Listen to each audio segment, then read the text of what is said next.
Hello, everyone, and welcome back to another episode of Racing Bros NASCAR Podcast, episode 35. I'm here with my friend Brian. Brian, how are you doing today? I'm good, man. How are you? Side note, we were supposed to have a guest today. The guest that we talked to, he knows who he is, but I don't want to out him. But couldn't get in contact with him, unfortunately, but hopefully we get in contact with him soon so then he can jump on. He was literally one of our first supporters in this podcast, so we want to bring him on, talk to him a little bit, find out more about him, because he's been listening to our shit for 35 weeks, so I guess we can listen to his shit. But yeah, we'll get in contact with him soon, hopefully, and hopefully it'll be on an episode. But yeah, I just wanted to start that out with, don't want to out his name or anything so people can clown him, but we'll talk to him. But talking on the fact that our first supporters, the people that supported us this whole year, we want to thank you so much, because we just hit over 1,000 downloads. 1,000. That's people probably what? Why do you care about 1,000? It's literally insane to think people was just oh yeah, these boys talking about NASCAR, let's listen to them. And then they downloaded us, and they're like, hey, they're not bad. Let's download them again. So we just but that's so big to us because of the fact that, our first 2 months we started off with 120 people total. Yeah. And now we're 120 downloads total even, Yeah, now we're over 1,000. So it's just insane. It's insane to us how much we've grown this year. 1,000 downloads wasn't even in, the fucking universe to us. I mean, this we'll do a recap on the whole podcast how we feel, but it's just insane year. Literally just out of the blue, I text Brian in February, a week before the season starts, hey, you want to do this? Yeah, no problem. Yeah, literally. And we just went off of that. We've tried to improve every week. And in 9 months, 1,000 downloads hits. Yes. That's crazy. So you guys are our baby. We could have created a baby in those 9 months, but we created 1,000 download podcasts. So who's really winning out here? Yeah, we don't have to pay for this baby as much as a real baby. Yeah, we just have to pay for this podcast. But no, it's just been an insane year, and we want to thank you guys so much. Just the comments we get and the reviews and people hitting us up on social medias and people that we met this year, it's been absolutely insane. I mean, we talked to a real fucking NASCAR driver. Right. If you would have told me that when I was 12 or something, I'd been you're insane. But yeah, now we interviewed him. We got a partner. Thanks to Instacart for partnering with us this year. We appreciate them. You see the car in the background, the Instacart car. But yeah, we just thank you guys so much. I cannot say it enough. You guys are incredible. Honestly. But yeah, now getting that soppy shit out the way, we're gonna talk about some real shit. So the Roval happened. The Roval. So nothing out of the ordinary happened. They're just turning left and right. Just a nice cruising day for Kyle Larson. Nothing happened to him. Nothing happened to Alex Bowman. Nothing happened to Kevin Harvick or Chase Elliott. They're just driving past each other fine. So it was a nice and dandy ride. Just a regular day, Yeah, until oh boy, we'll get into all that. But first, we're gonna start off with the first stage. Brian, take it away, my friend. All right. So first stage was a pretty fun one. Some stuff happened. We had a speeding penalty with Christopher Bell. There were some bumps and bruises that happened. And then at the end of the stage was the most fun thing I've seen in a while, because AJ Allmendinger. It tickled your balls real quick. Yeah, exactly. Ooh. AJ Allmendinger and Chase Elliott were fighting hard for the Stage 1 win. And, I mean, in that fight, Chase Elliott ended up winning. But it was true racing, true what we're used to. You know, everybody left each other space, and there was a little bit of bumping here and there, but it was fun. It was really really fun to watch. See, yeah, that's NASCAR, man. Just like, these fucking, I call them big fucking bricks, Yeah. These huge bricks, stupid bricks, going left and right with the fucking 4-speed manual. Because we're stuck in 1957, going left and right. It could put on a good show, even though they're not made for this at all. And we're at a half road course, half oval fucking track, being and banging. Anywhere you go, it's NASCAR, man. And something NASCAR's used to as well, not something new. Yeah, so now we go on to stage 2. Well, after stage 1, the 48 and the 5 car were both having different voltage issue stuff. The 48 said he was having charging issues, so they kept on having to replace the battery because the alternator would not work. And the 5 changed their battery, and they saw that they had an alternator belt that fell off or broke or whatever, so they replaced that under caution. So the 48 and 5 continued the rest of the day, but they're having issues, so they had to keep their driver fans off and brake fans and engine cooling and shit like that, so they had to keep all that off during the day. So a little tougher day for those two, but you see at the end that it didn't change one contender's day. Stage 2 went to Kyle Larson, and then Kyle Busch. Sorry, wrong Kyle and wrong stage. But now we get on to the big moment of the race. Yeah, I mean, everyone's seen the replay. If you haven't, where have you been? Because I want to be there. Because you could just escape the outside world. If you haven't seen this, you don't have internet, or you don't you don't even read the newspaper, because it was probably newspapers. But Kevin Harvick paid back Chase Elliott from Bristol. We could ask, was it intentional? But it was pretty obvious. It's intentional. It was intentional. I mean, it was pretty obvious right there.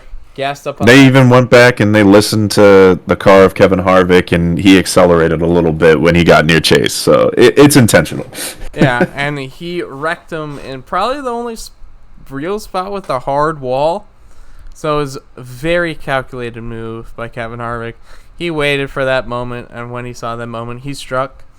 And he destroyed Chase Elliott's rear. Now, watching that, I thought Chase Elliott was done. I'm like, that car is done.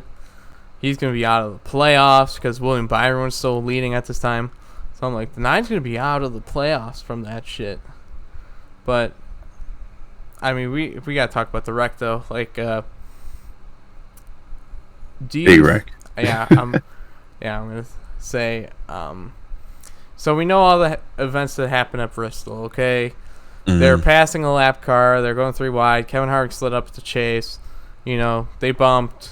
Chase Elliott's left front. Went flat. He went 3 laps down, 25th. He comes back on track. Gives Kevin a little rub. Nothing insane.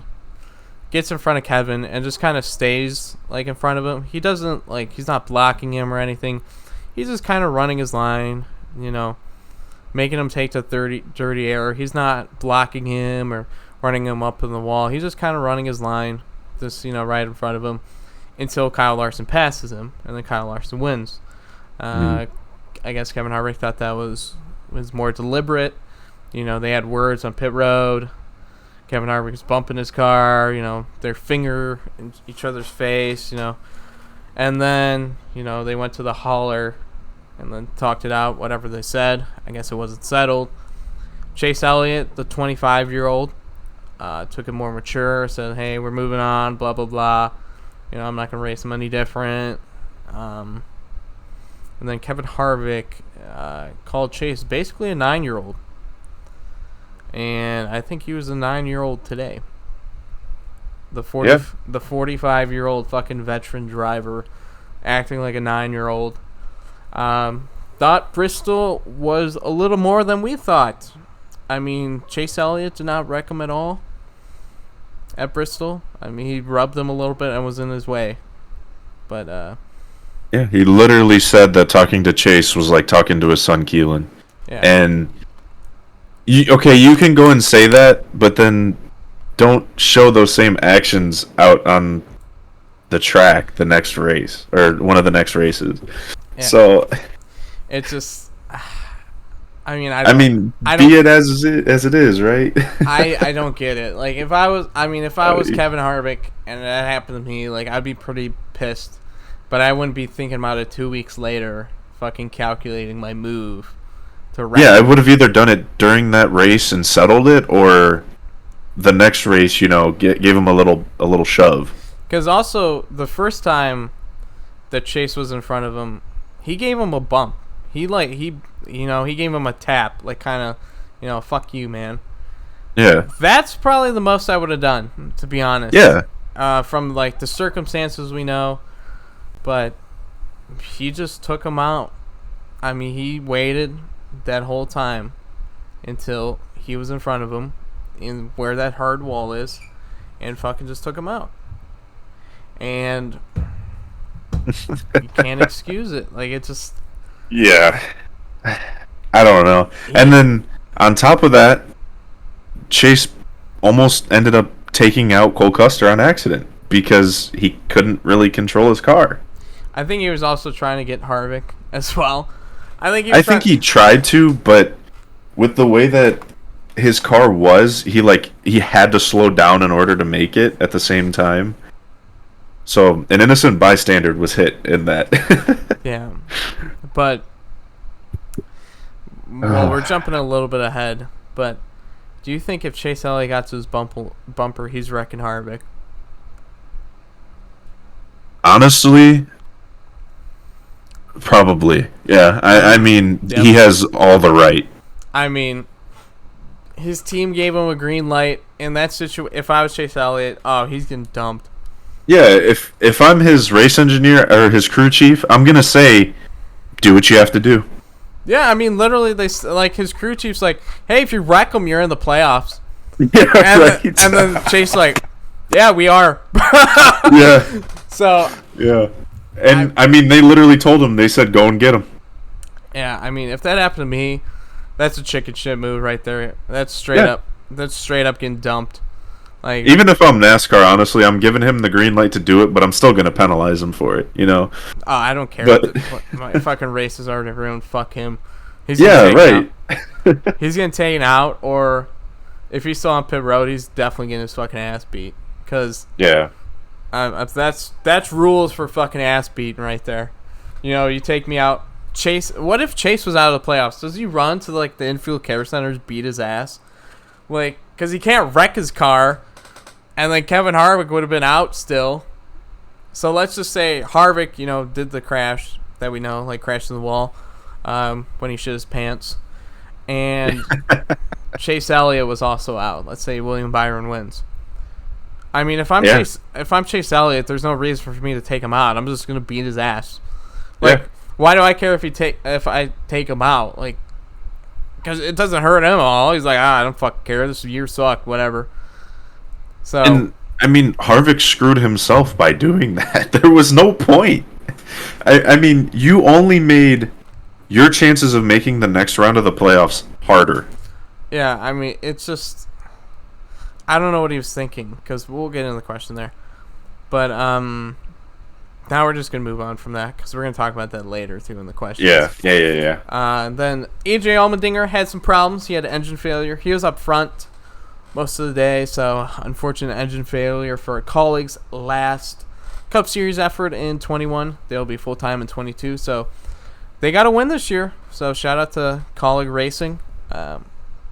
Little backstory, Matt Colleague's company is actually based out of Ohio, so a little hometown, I guess, team rooting that we have for Matt Colleague. But yeah, they got a win. They're up front in the super speedway races. They did what they did, and can't wait to see them till next year full time. And then, so the 9 car was destroyed after that wreck. We seen him there's tape on it and shit like that. Yep. So his rear bumper cover was literally hanging like a flag for 3 laps. And and then it falls on the ground, and there's a caution immediately. So NASCAR usually black flags people for, having their bumper cover hanging like that. In this scenario, people's going to do a lot of fucking like, hey, it's Chase Elliott, golden boy, they're not going to do that for. I think if anyone else in that scenario, like a playoff driver, they got intentionally wrecked and is going to have his playoffs end because of getting intentionally wrecked, after he really didn't do that much to Kevin Harvick, I think they do the same scenario. Like, if that's Blaney, and let's say Blaney is Chase Elliott in the scenario, and Joey Logano wins the fucking Bristol race. And, Blaney was in front of him, did exactly what Chase did. And then they go to the road course. Kevin takes out Blaney, and Blaney's just holding on. He's 35th, and his fucking the flag's waving in the air, and he's 15 points to the bad. He's on the cut line. If it's Blaney, I don't think they black flag him for that, because I think they're like, hey, you can't. I mean, cut and dry NASCAR should have. Like, if you go by the rule book, like, hey, whenever there's a piece, you got to. But I think, we're a judgment sport, so you can't really hang on to things that should be cut and dry. Kind of learned that over the year. Just try not to be too pissed at these kind of calls. But it's just... Yeah, I mean, I genuinely think on top of that, too, it doesn't matter the driver in the car. If they're in the top 12, and somebody else in the top 12 does this to them on purpose, it would just... Not only would it ruin the race for the driver that got intentionally nearly crashed out of the race, but it would kind of ruin it for a lot of people watching it. Because it's like, well, I mean, if it's not his fault, then what's the point? Right. It's just, I think it's anyone they would have did the same for, like, the playoffs and stuff. They're like, that's not a good look for someone's playoffs to get ruined by a intentional wreck with, like, some suspect things that happen in Bristol. So I think if it was anyone else, it would have been the same thing. And then the 24 got bumped by Tyler Reddick in the chicane. Missed the chicane, had to stop and go. Kind of ruined his chance to win. And then we had a caution for the Cole Custer in the 7, and then the 52 got involved. So then we had another restart, and then the big one. The one that did all the memes. So Kevin Harvick's running around the top 10. He's kind of struggling, trying to hang on. He's only a couple points above the cut line right now. Chase Elliott's 14th, so he's a couple cars behind. He gets past a couple in the front chicane, whatever that's called. And at the start-finish, Chase is like 4 to 6 car lengths back. And that turn 1, the Heartburn turn, Kevin Harvick, I think, shit his pants and did not expect the 9 car to be up there. And was just kind of overdrove the corner, locked up the left front, and smacked the wall. Yeah, like the second the 9 car was spoken into his radio, shits his pants, tries to drive harder, and dies. Which, I'm not even a big Chase Elliott fan. I'm very indifferent on Harvick, but it was the funniest shit I've ever seen in my life. It was hilarious. Oh my god. Absolutely hilarious. Like, how are you going to go and take somebody out of a race and then just end your own day? Fucking Chase hit that L2 and fucking intimidated Kevin Harvick. Kevin Harvick, who took over for the fucking Intimidator, got intimidated by a fucking blue fucking 9 car. I'm sorry. It's just it was so funny. Like, it was like out of a fucking movie. It was a comedy right there. Like, the second the 9 car is in that 4 car's mirror, Kevin Harvick definitely, like, I don't think he shit his pants necessarily, but I think he was definitely mirror driving, or happened to look in his mirror like, oh shit, is he coming? And try to drive the corner and just fucking failed.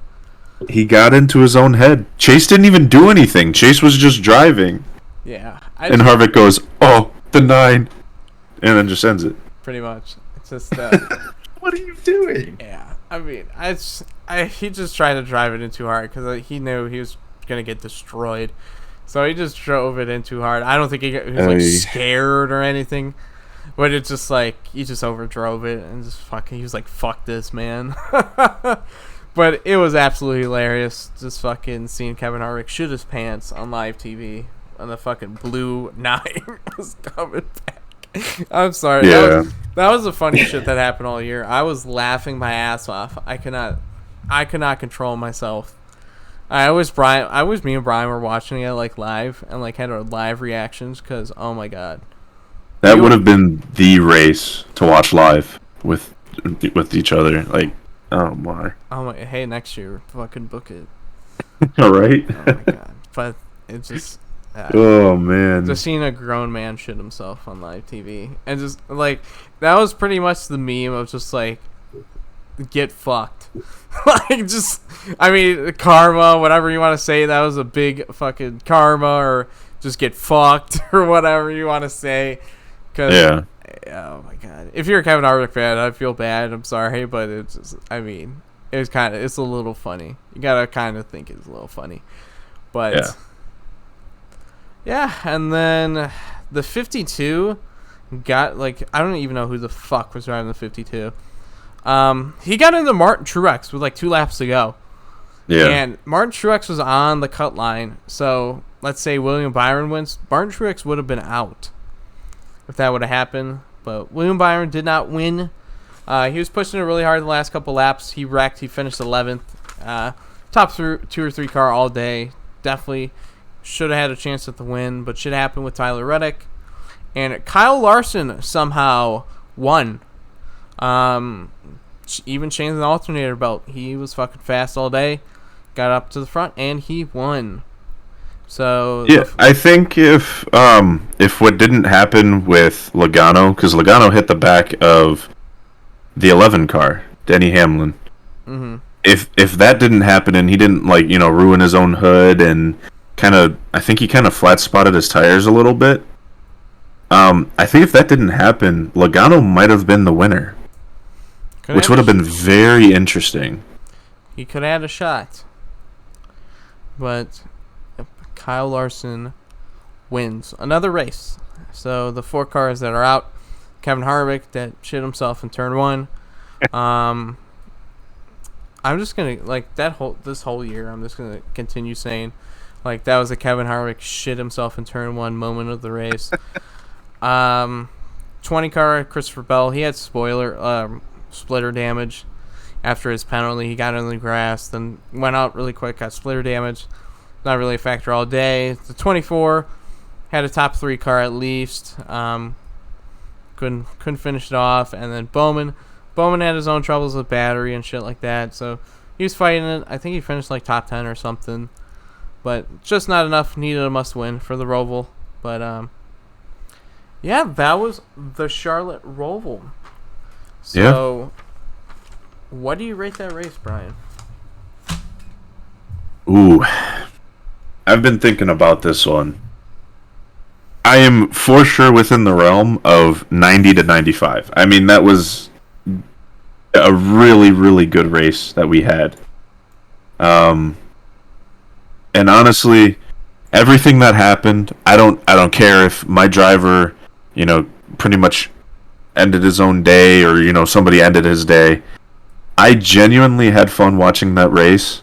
Mm-hmm. And I went with the upper part of the realm I was staying in with a 95. Yep, same. Couldn't agree more. Couldn't say anything more. Fantastic race. Charlotte Roval is slowly becoming a bucket list fucking race to go to. Yeah. Because, I mean, 2018 was an insane race. 2019 was a fucking insane race. 2020 was kind of but 2021, instant classic. We're going to be talking about this race for years. How literally Kevin Harvick shit himself in turn 1. It's just like, I mean, it's going to be, we're going to see the highlights for fucking years, Just Kevin Harvick shitting himself in turn 1. But, yeah, just 95. Just pretty exceptional race. must see. Definitely, I might even watch it again. It was that entertaining. Yeah, I think it's one of those that you kind of have to. Same with same with Bristol. Definitely, Yeah.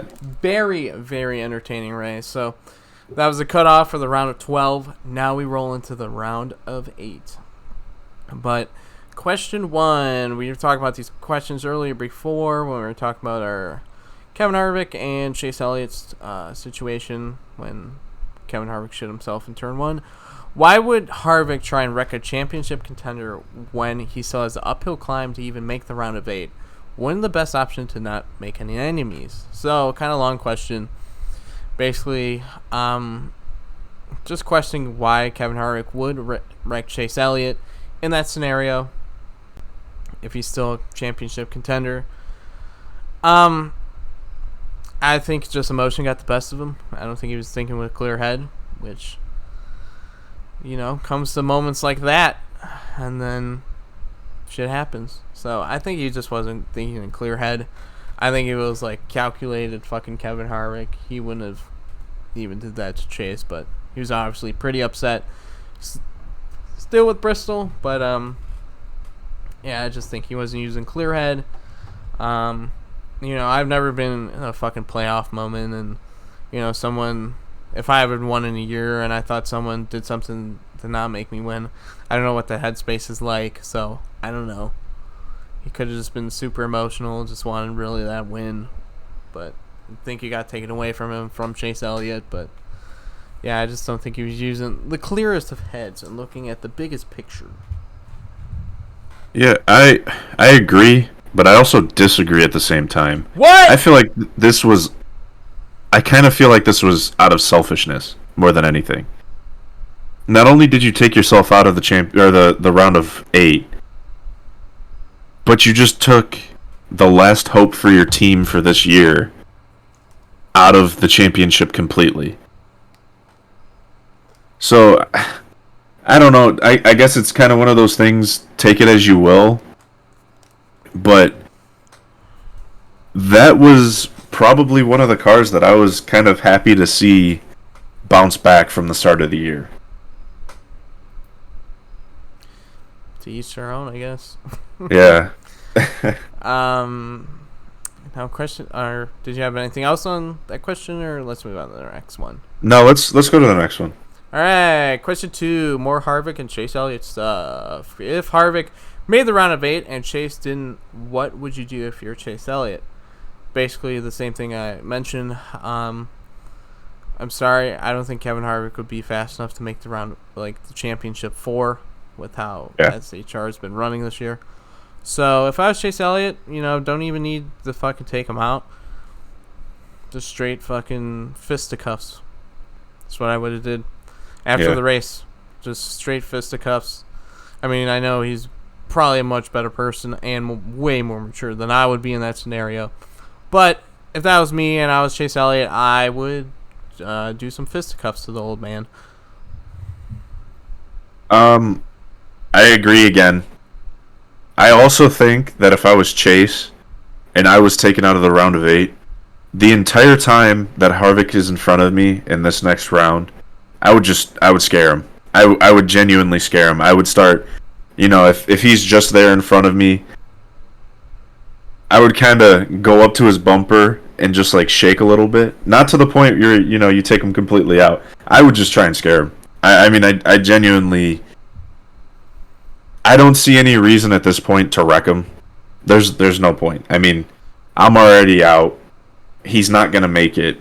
Yeah. See. Just scare him, And then, he's gonna get his own. He already did get his own, So, I don't know. It's just okay. So So they have this view in NASCAR. I don't know if it's really with F1 or how it is. So they have this view in NASCAR. Basically, if you wreck me, I have free pass to fucking wreck you. Yeah. And it's kind of viewed on your team that you should wreck him. Like, for example, like between the 2008 like Dale Jr. and Kyle Busch Richmond shit. everyone thinks Kyle Busch wrecked him on purpose. Even Dale Jr. didn't even think he wrecked him on purpose. So, but he felt like this pressure by the media and people was going to ask him the questions the whole year. What about Kevin Harvick? Blah, blah, blah. So, that whole year, Dale Jr. was getting asked about Kyle Busch. Like, what do you think about Kyle Busch? What did he do? He said this, blah, blah, blah. So, the media is going to fucking overblow it every week if Chase Elliott did do something. So, even if he didn't beat his ass, there's probably still would have been a wreck coming. Yeah. It's kind of like protecting your boys. Like, hey, you guys work hard on this car. I respect you. Fuck this guy. He fucked our shit. So, we're gonna fuck his shit, and we're just gonna take him out. It kind of is like backwards caveman thinking, but it's just kind of what happens in our sport, and it makes moments. It makes exciting fucking moments like that. So, it's just kind of viewed like that. Like, I think you would have had to wreck him, to have maybe the respect and not be like pushed over because people will be like, oh, wreck Chase Elliott, seeing what Kevin Harvick did to him, he didn't do shit. Like, the fuck. But then you're like, well, Chase didn't even wreck Harvick back. Well, he didn't get his chance. Like, Kevin Harvick shit his pants in turn 1 before he got the chance. So, he could. Yeah. So everyone's just like, okay, they're kind of even now. But it's just kind of... I don't know. I think the question we should really be asking is... Why? Does Harvick try and screw Chase Elliott over in this round? No. It's just... I think if he still does, it's fucking childish. I'm sorry. Exactly, yeah. He shit his pants in turn 1. You can't come back from that, Harvick. Just ride in the back. Ride fucking 12th like you've been all year. I think that was his one shot. Was pretty much, wrecking Chase. Was that one shot into the wall, which he thought he pulled off. Turns out he didn't. Yeah. But yeah. Now we go into some news. So we got a lot of news items this week. So we're gonna try to get through all of it. There's a lot to talk about during the last week. So we got a new team. NASCAR Euro driver Loris Heismans to do select cup races in 2022. Team Heisberg, owned by dad Tony Heismans and Dutch entrepreneur Ernst Berg.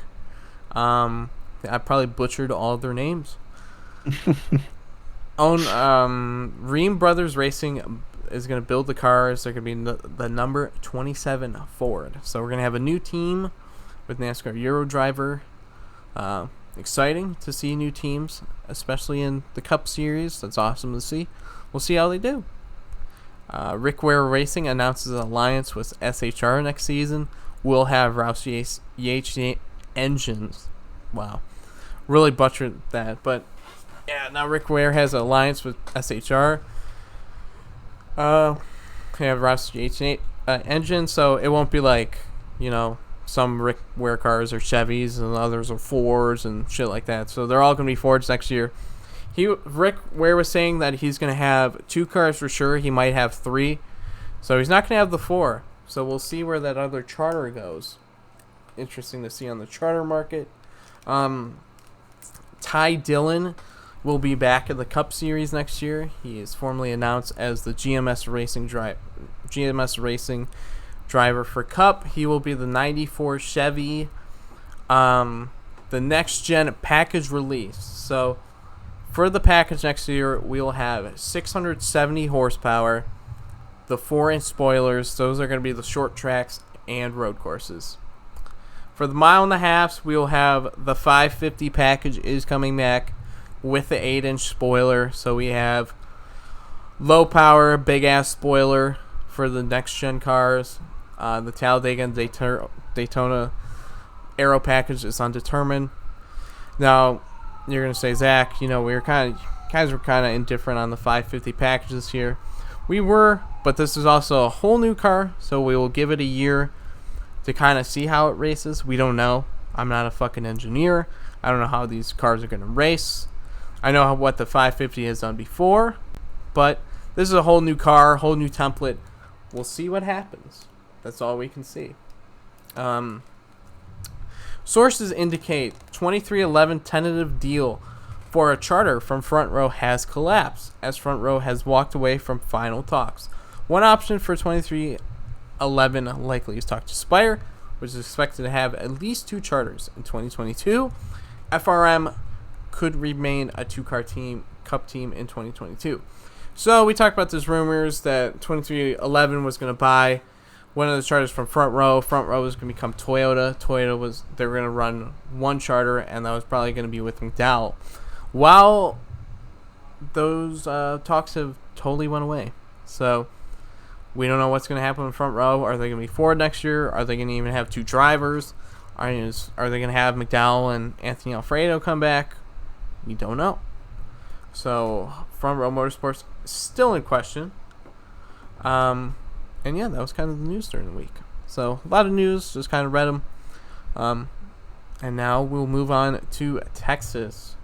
So the first race in the round of 8, Texas Motor Speedway. Kind of going to be pretty much a 1-lane track. They're using resin instead of the PJ1.